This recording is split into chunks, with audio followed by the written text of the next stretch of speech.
Day 2-তে তোমাদের সকলকে স্বাগত।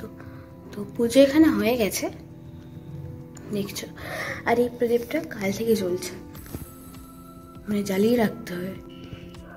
দেখতে পাচ্ছ কালকেও ছিল, এটা ঘি দেওয়া আছে, এটা 9 দিন ধরে জ্বালিয়ে রাখতে হবে।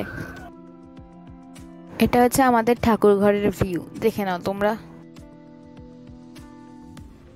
সো গাইজ, আজকে 2 দিন হয়ে গেল।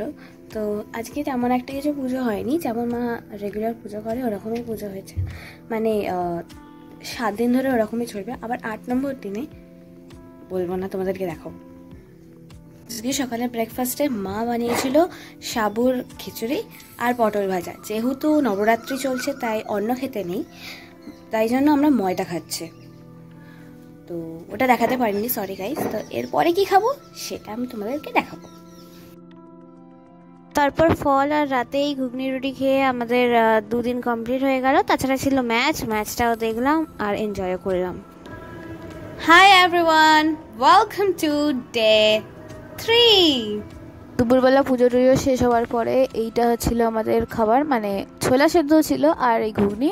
তারপরে রাতে ম্যাচ দেখলাম আর এরপর এটা আমাদের ডিনার। ডে 4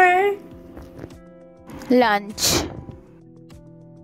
আমার মেহেন্দি পড়তে ভীষণ ভালো লাগে, তাই আমি এখানে মেহেন্দি পড়ছিলাম। কার কার মেহেন্দি পড়তে ভালো লাগে অবশ্যই কমেন্ট করে জানিও তোমরা, আর বলো যে আমার মেহেন্দিটা কেমন হয়েছে। এটা ছিল আমার মেহেন্দি ডিজাইন, কেমন হয়েছে অবশ্যই কমেন্ট করো। আর এটা ছিল আমাদের রাতের খাবার।